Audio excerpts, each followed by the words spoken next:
আজ বৃহস্পতিবার ২৮শে ফাল্গুন ২০২৫ সালের ১৩ই মার্চ তুলা রাশি, তুলা লগ্ন, লিব্রা সাইনের জাতক জাতিকাদের দিনটি কিন্তু মধ্যম প্রকৃতির অতিবাহিত হবে।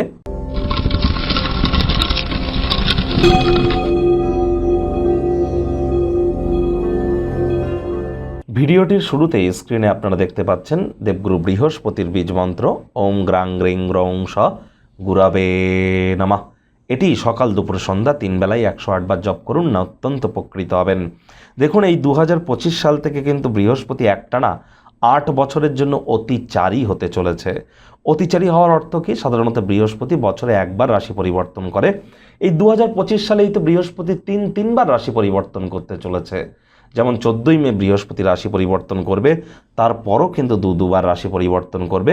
অত্যন্ত গুরুত্বপূর্ণ প্ল্যানেট হতে চলেছে এবছর বৃহস্পতি মঙ্গলের বছরে। যারা দীক্ষা নেননি তারা দীক্ষা গ্রহণ করার চেষ্টা করুন। মনে রাখবেন, জন্মগুরু, দীক্ষাগুরু, শিক্ষাগুরু, এই ৩ গুরুর প্রাপ্তিতেই আমাদের জীবন কিন্তু ধন্যা হয়ে ওঠে।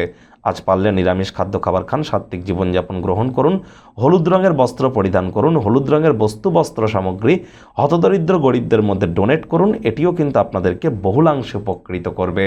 ভাগ্য মিটার আজ আপনাদের বলছে 6 আউট অফ 10 ভাগ্য আপনাদের অনুকূলেই থাকবে। অর্থ এবং কর্ম এই দুই ব্যাপারেই আপনাদেরকে একটু সাবধানতা অবলম্বন করেই চলতে হবে। কায়িক পরিশ্রম হলেও শরীর মনে সতেজতা এবং তরতাজাই আপনারা অনুভব করবেন। দীর্ঘদিনের পুরনো রোগশোক অসুস্থতা থেকে আজ মুক্তি পাওয়ার দিন, পরিত্রাণ পাওয়ার দিন। মানসিক স্বাস্থ্যকে রক্ষা করুন, যা আধ্যাত্মিক জীবনের পূর্ব শর্ত। মনই তো জীবনের প্রবেশদ্বার। ভালো মন্দ যাই আসুক না কেন, মনের মাধ্যমেই তো আসে। ব্যয়বহুল একটি দিন, খরচ কিন্তু বাড়বে।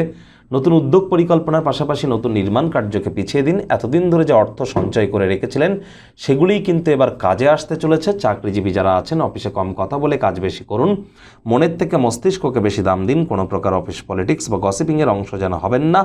বসের কিন্তু কুনজরে পড়ে যেতে পারেন। আজ পরিবার পরিজনদের সদস্যদের অগ্রাধিকার দেওয়ার চেষ্টা করুন। তাদেরকে বোঝান যে আপনি তাদের ভালোবাসেন, কেয়ার করেন, পরোয়া করেন। তবে ওই মুখ দিয়ে বলে বুঝিয়ে কিন্তু লাভ নেই। সংবেদনশীল কর্মের মাধ্যমে বোঝানোর চেষ্টা করুন। যে কোনো প্রকার মূল্যবান উদ্যোগে চুক্তিবদ্ধ হওয়ার আগে বিচক্ষণতার প্রয়োগ করতে যেন ভুলবেন না। অবসরকালীন সময়ে সবার থেকে দূরে সরে গিয়ে ছাদে বা পার্কে একা একই হাঁটাহাঁটি করা পছন্দ করবেন। এই সময়টিতে ব্যক্তিত্বের মূল্যায়ন করুন। এ সময় মানসিক শান্তিও আপনারা পাবেন। চাকরিজীবীদের অফিসে কম কথা বলে কাজ বেশি করতে হবে। রাজনীতিবিদদের জনসংযোগ বৃদ্ধি করতে হবে। শিক্ষার্থী বিদ্যার্থীরা যে কোনো প্রকার পরীক্ষা প্রতিযোগিতায় সফলতা অর্জন করবেন উচ্চশিক্ষার জন্য। যারা বিদেশ যাত্রার কথা ভাবছিলেন, ভাগ্যদেবী আজ আপনাদের পক্ষেই আছেন। সন্তান সন্ততি থেকে থাকলে তারাও তাদের কৃতিত্বের দ্বারা আপনাদেরকে গর্বিত অনুভব করাবে। হাউস ওয়াইফদের জন্য দিনটি এক প্রকার বেশ। প্রেমিক প্রেমিকা, স্বামী স্ত্রী উভয়ের ক্ষেত্রেই বলবো, ফুল ফুটুক আর না ফুটুক, আজ কিন্তু আপনাদের প্রেমের বাগানে বসন্ত।